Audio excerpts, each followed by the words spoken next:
ही आहे शुद्ध नैसर्गिक हळद. आरोग्य, सौंदर्य आणि चव सगळ्यांचं गुपित एकाच हळदीमध्ये.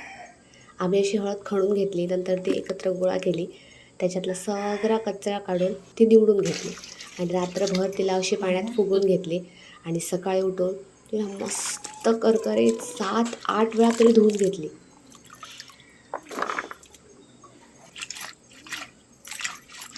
त्याची वरची सगळं सारं निघून जाईपर्यंत.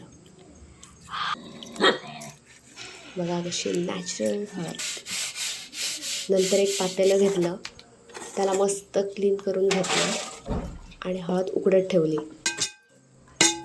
5-6 तास उकडून झाल्यावर त्याला अशी खलबत्त्यात घेऊन कुटून घेतली बारीक बारीक पीस आणि 5-6 दिवस करकरीत उन्हात वाळवून घेतली आणि नंतर अशी ती जाता पण घेतली.